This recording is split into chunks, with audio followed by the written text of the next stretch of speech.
Okay, hey guys, I'm back. My name is Sherman, and this is actually part of our online lab series where we wanted to showcase some of the best electronics starter kits as well as learning kits around the world. So basically, long before online lab series started, I was on a personal project where I wanted to source out some of the best kits around the world, right? So like different brands from Sunfounder, Seed Studio, DF Robot, and so on. And basically there was so many different variations, so many different brands that how do you know which starter kit is the best one, right? So me being a guy that sort of likes to occasionally follow the textbook way. What I did was I actually started with the Arduino starter kit, which is the mainstream starter kit.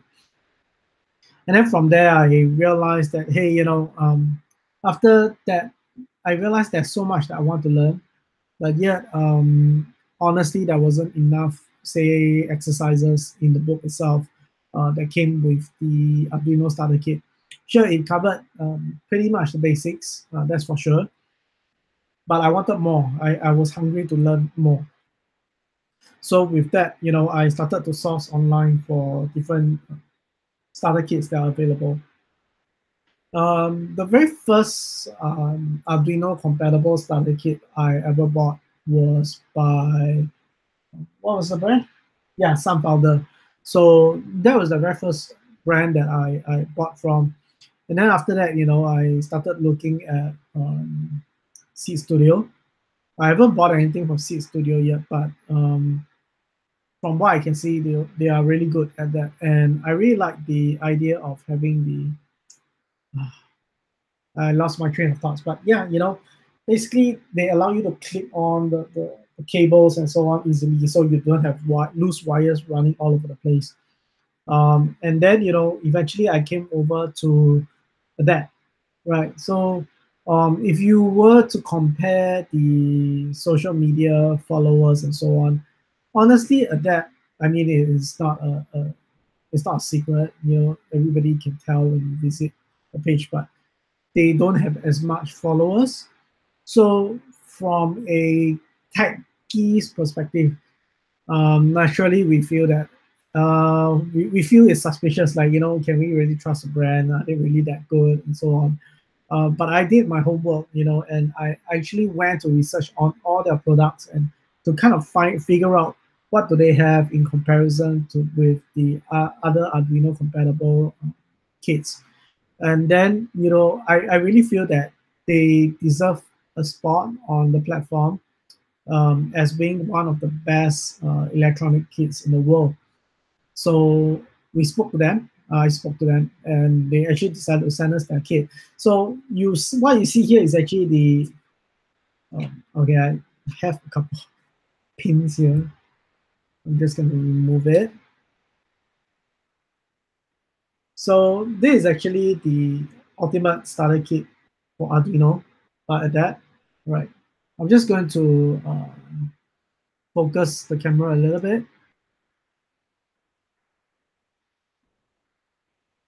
Okay, so this is the ultimate starter kit for Arduino Uno. And the thing is, when they came, I was really excited because they really had a lot of stuff inside. And one thing that I really liked, I'm just going to put this away for a little while, is actually the book itself. Now, as let me just adjust. As a learner myself, when I first started electronics, I learning electronics like 4 years ago. The one thing that I always thought should be in the starter kit is actually a guidebook. You may be wondering, why would you need a guidebook? I mean, nowadays, you want to save the planet, you want to use PDF based documentation and guides and so on. But as a learner, if you are in a workshop environment and for example, or you want to learn certain circuits and so on, and you don't really need to code some of the things. It's really just designing the circuit itself and understanding the concepts. all that you don't really need to have a PDF book or software. So I mean, you don't need to use the software. You don't need to use Arduino IDE. So with that, having a book is good because for the learners themselves, they don't need to bring a laptop with them around in order to learn something. They could just bring the kit, go out, sit down at a cafe or McDonald's, and they can just start learning on the spot, you know. And that is one of the things that I find really useful about having a book like that, right? So another thing about having this book that is really important is about the exercises, right? So for Arduino Uno, for example, I mean, sorry, for the Arduino starter kit, for example, there are exercises, yes, but not as much, you know, not as sure they have the code line by line that you can just type and follow the book, but honestly, I'm fine with having the coding being downloaded from GitHub, you know, or online from their website. That's fine. But what is most important about a learning kit or a starter kit is really the exercises itself. And another thing that's really important about the exercises is actually the clarity of the instructions, the completeness of the content. You know, when you look at a guidebook, you know, the content has to be accurate. The content has to be meaningful, right? And obviously, you know, with that, you know, when as you learn and as you follow the book, you know, you will not find that hey, you know, you follow every single step, but why the example doesn't work, you know, and that happened to me a lot of times as well when I was evaluating a lot of different starter kits. All right, so that's one of the things that I find really good about this guidebook. Honestly, the font and everything is perfect. You know, it's not very. I would say it's not very small. I'm just gonna turn on the lamp. Hmm. I'm gonna turn on my desk light so that you can see. Right. So you can see from the guidebook itself.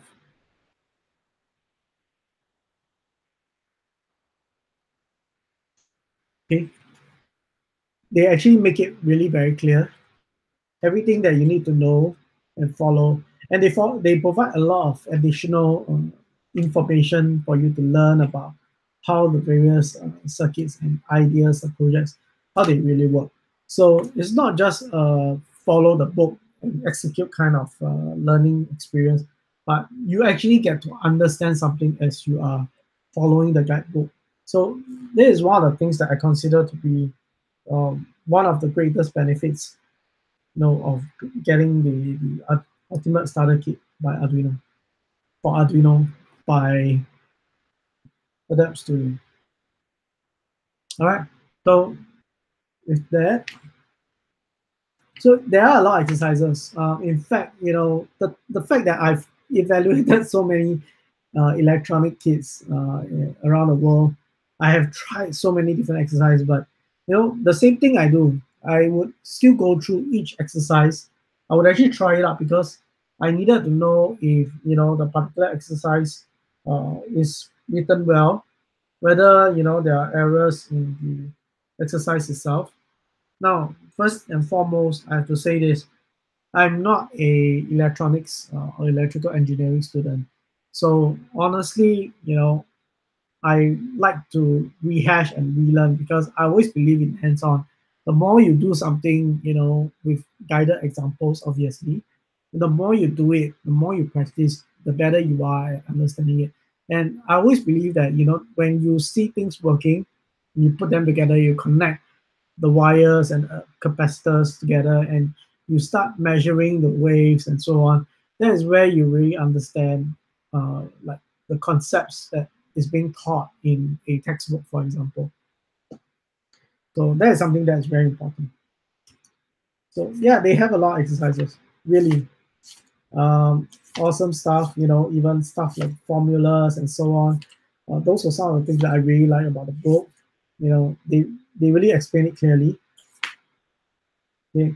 And in some parts of the book, they do provide a code as well. So that's also another thing that is very useful about the guidebook that they have. Okay, so I'm going to put away the guidebook now, and we are going to come back to what is available in the kit itself. Okay, so here there are actually is packaged into two boxes. Personally, if you ask me, I don't know. Honestly, I would have preferred the some sort of a plastic box with the different compartments. But yeah, I mean this is fine as well. But then it's good effort though on their part to really package everything neatly and nicely into the box. Definitely looks like a very good gift. So I'm just going to talk about what are in the toolbox in a moment. All right. So obviously, one of the breadboard that's most basic. In any electronics kit, you need to have that. They have the keypad, which I have not used, but I actually thought about creating a simple security passcode example later in the lab series. Right, so we're going to use the keypad that they have, and then we're going to use a few interesting display modules that are not that doesn't come with this. All right, so but it's basically a project application. So I'm just going to show you that whatever that is available from here, what sort of projects you can actually create outside of the exercises that is available in the booklet. All right, so let's put the box aside. So I kind of like to consider this as box one. So box one, basically you have this is the infrared remote, I believe. Yeah. And then your capacitors, your LEDs, your RGB diffuse LED. There's one potential meter in each of the boxes. So there's one here and there's another one here. So there's two. Proximity sensor.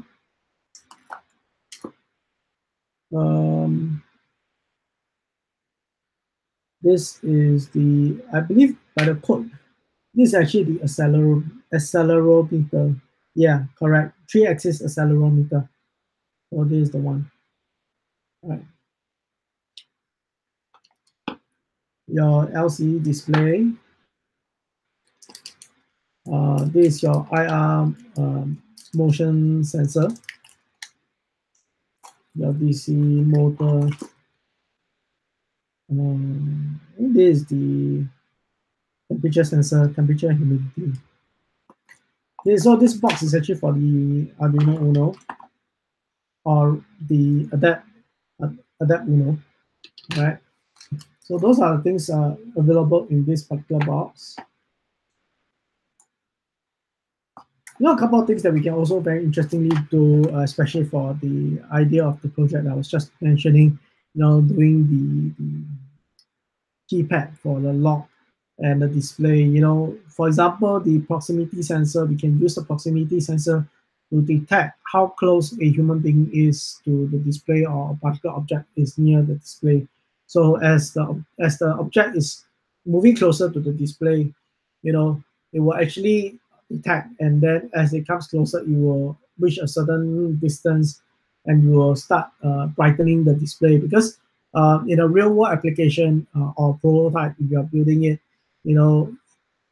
moving away from the display and putting it into sleep mode is always a good practice, because it will help to reduce the amount of voltage and power that is draining. So that way your batteries actually can last much longer as well. Okay, so we are just going to put some of these things back inside the box.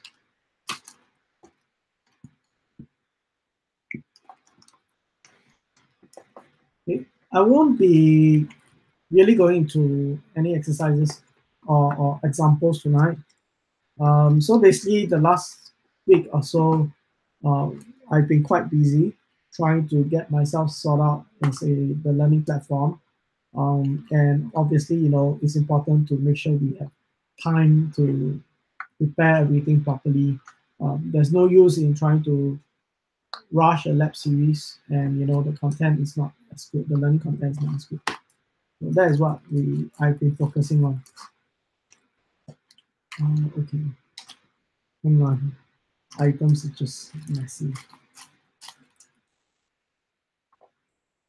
I'll pack it later. Okay, next. Okay, so this is where you have other things. I saw this in the guidebook. Can't remember what is it. Honestly, since they sent us the kit until now, I haven't actually dived into this. I wanted to wait until the very first session of this lab series to dive into it together with you.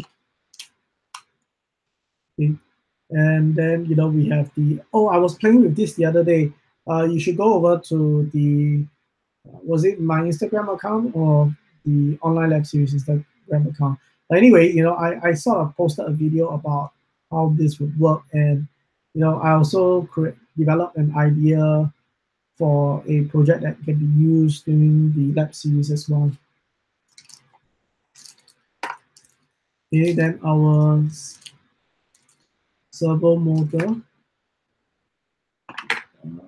stepper motor, your AA battery holder. This was the other potentiometer that I was talking about, joystick. And we have a couple of other ICs here as well. ICs are basically integrated circuits that you can use within your own circuits as well, your own prototypes. All right. So, and this is actually something that I thought is useful because with this you can actually put it into your breadboard, and you can actually control the voltage source. All right. So instead of using a Arduino Uno, you can use this, and then you can put everything else onto your breadboard and basically run everything from there. This is quite good, really useful. But one thing though is quite loose. Okay, but you can put 2 pins. Okay, there's 2 rows, so I didn't notice the back row. So once you put that, actually it's quite secure. Oh yeah, not bad. Not too bad.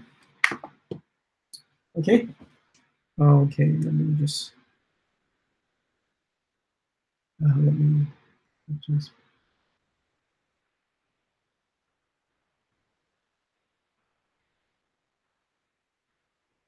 Okay, so I know that my cutting board is quite messy with so many things. I just want to lay them out and show. Oh yes, the resistors as well. One thing that I find about this starter kit, everything else about the starter kit is amazing. Um, Honestly, for a learning kit, for educational kit. The one thing that I feel as a maker is that there's a lack of resistors.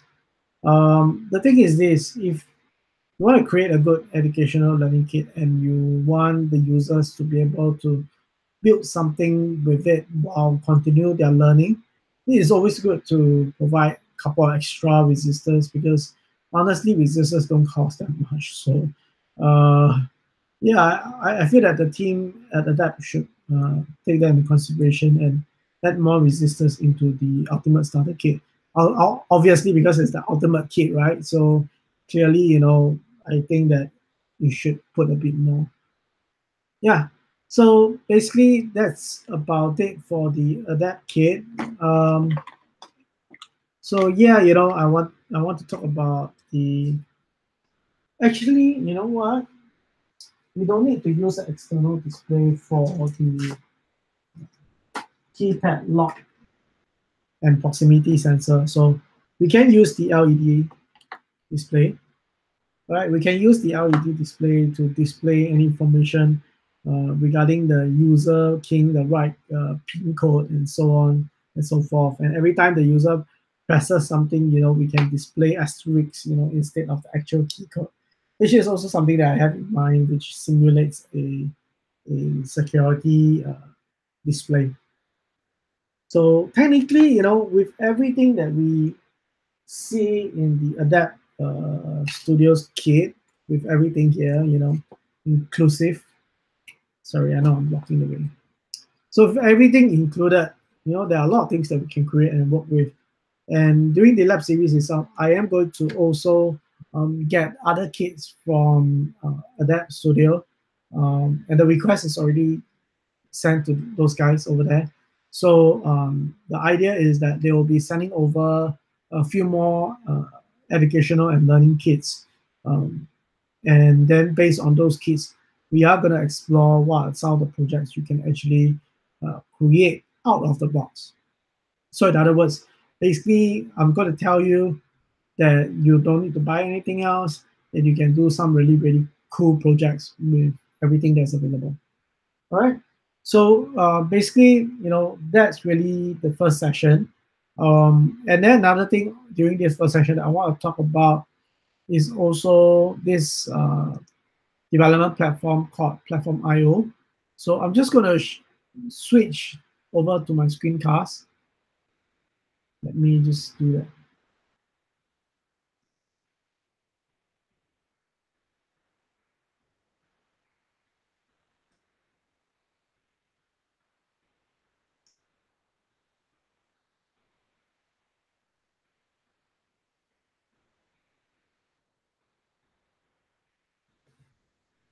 Okay, you should see the screencast of the ID coming up shortly.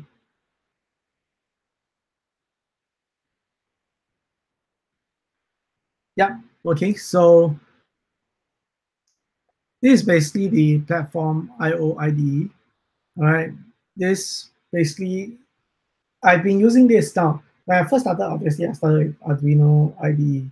Then I began to ask myself, like, is there a better way to code while having, like tooltips, IntelliSense, as well as ability to debug, And then I did an online search and I learned about Platform IO.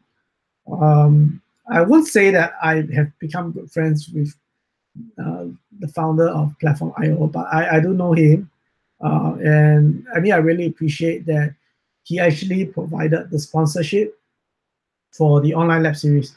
So for a lot of the future lab series that deals with electronic kits and certain development boards that are compatible with the platform IO IDE, I will actually showcase how you can build those projects on the platform IO. I'm just going to drink a bit of water here.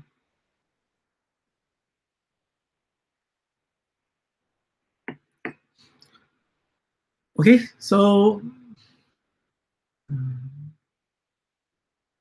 that's okay. So basically, this is the platform IO home. I'm just going to hide.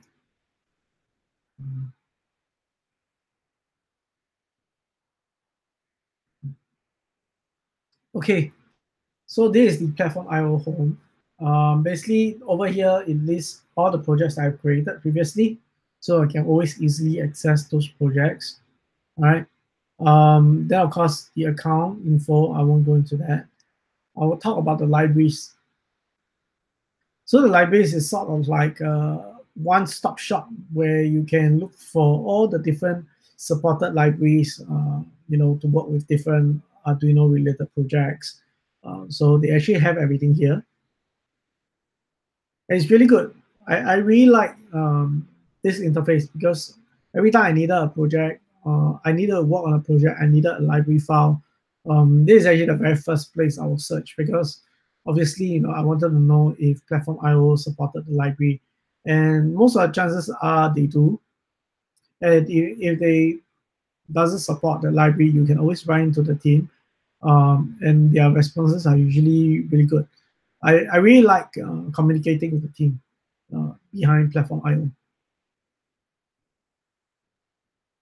So another thing really amazing about Platform IO is actually the bots that they support. So there are so many bots that are out on the market, right? So how do you know if a particular bot is supported? So you can just do a search over here. Let's say Tinzy. you can see that, hey, PNC 3.6 is supported, right? So that is also one of the things that I like about this interface. It's very easy to find the boards that I'm looking for, that I'm working with. And if there's a particular development board that is not featured on the list, just feedback to the team. Another thing that is good about this is that they have a platforms interface. This platforms is where you can install different microcontroller platforms, the makers, the brands itself. Like for example, Express Eve 32, Atmel Sam. This is, for example, Arduino Due, right? This is one of them. Then Microchip PIC 32.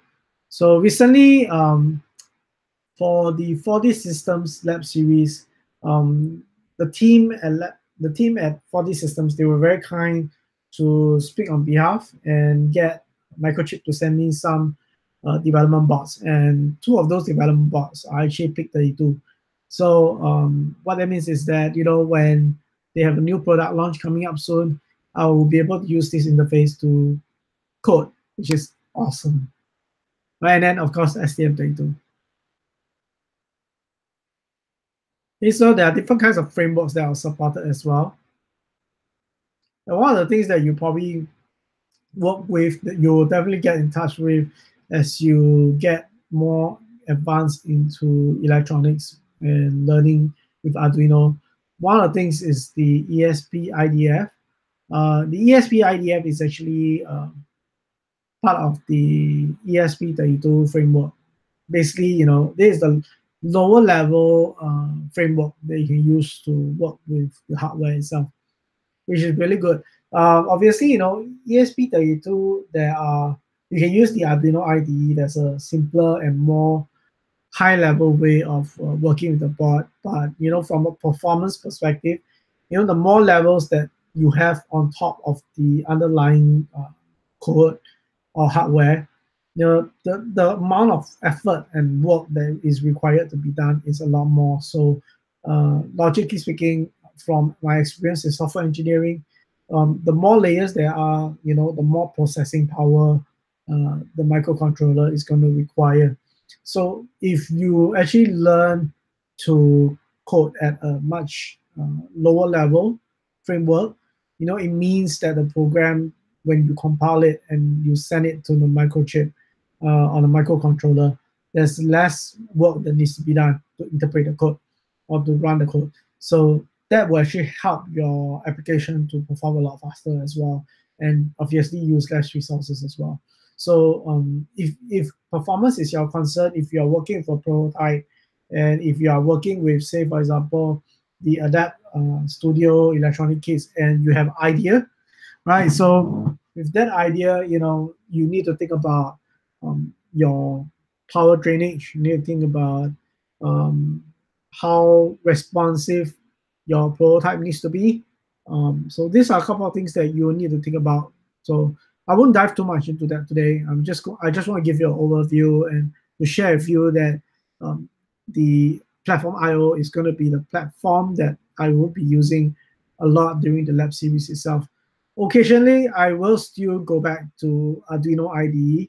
I'm sure that the team at Arduino, they are already working on making the IDE better. I recently watched the rebroadcast session of the Arduino Day, and they did announce that they are working on some improvements for the Arduino IDE, right? So that is really good. But until they actually release that, honestly, I feel that the platform IO with Atom IDE is actually the best way, the most effective way to work. And I will share the link to the platform IO for you to download, as well as the Atom IDE link in the description below. So you can follow those links and you can go and download them and install it on your laptop or your PC. And then also in the description, I will also provide the code number for the Adapt Ultimate Starter Kit for Arduino. And also there is a sensor kit as well. So yeah, I'm going to switch over to the camera And I'm going to go over and grab the sensor kit, and I'll be right back in a quick moment.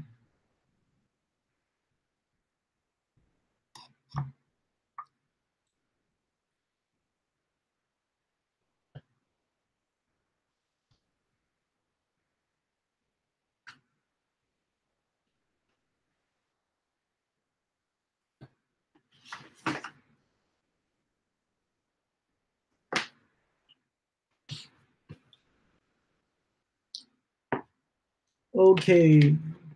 Oh, so messy right now. I need to find a way to clear the space.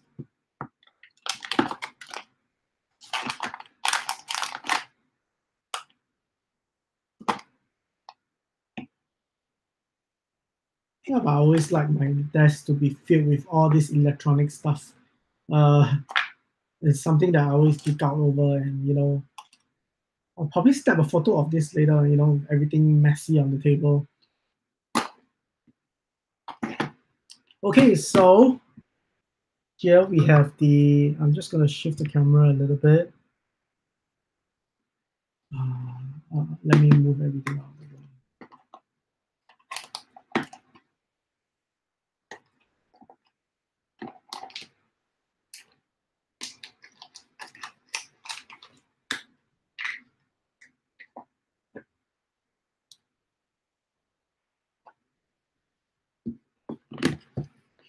Okay, so this is actually the Adapt. I think it's 42 in one, I believe I remember. The 42 in one sensor kit. The thing is, I did a lot of research, right? So the fact that I'm Asian and a Singaporean, I'm not saying that I'm a representation of all Singaporeans, but naturally people tend to think that Singaporeans are the kinds that try to skim and save. They're always trying to look for the best deals available on the market. You know, I'm just going to focus the camera.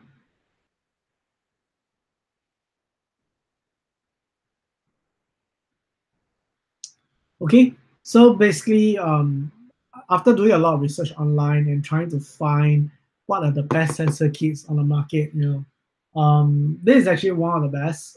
You go online and you search, you will find that there are like the 37 in one. There is I think 24 in one. There is yeah. So this is 42 in one. So from a learner and a maker's perspective, as a end user and someone who's constantly learning, exploring, evaluating kits, I can tell you that this is really worth the money.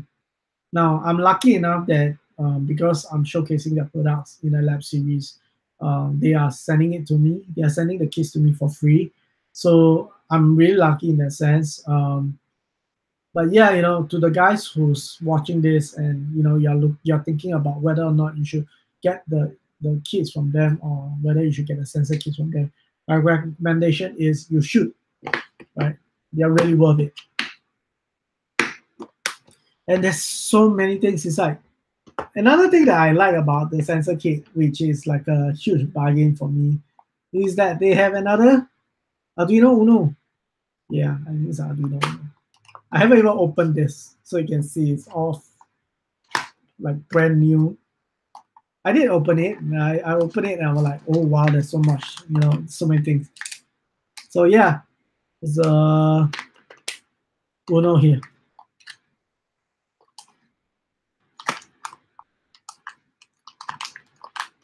Yeah, so basically, this kit has a lot of things. Okay, there's LEDs, but honestly, maybe the LEDs are probably not the main highlights. Um, the rotary sensors are good. Touch, capacitive touch, vibration sensors. There's so many things that we can take from this kit and build something with it. So I think basically, I'm just gonna let you know that for the next few sessions of this lab series, I will share the product code on the description after this session, so don't worry. So you know what to get. But I just want you to know that in the next few sessions, we are going to work with various project ideas that are based on the items that are already available in the two kits that I just showed you. So with these two kits, there's more than enough parts for us to create some rather interesting projects together. All right. So I just want to show you this. I know it's messy, but yeah, that's the whole idea. Hang on. This is the water level sensor. So while I'm talking about this on this point, the water level sensor, um, I also want to let the guys at Adeept Studio know. Please, can you send me a few more of your water level sensors? Maybe like three or five more, because I got a couple of project ideas in mind that would be using the water level sensor. And also at the same time, I'm going to just same quantity for the soil moisture. Basically, maybe during the daytime, I will do a quick pre-recorded video just to show the balcony. The balcony is where my mom keeps her plants, right? Her potted plants. So I'm going to build a home automated watering system uh, that is based on that. All right. Now, I also got, I'm going to be back in a while. I know it might sound like I'm quite far away.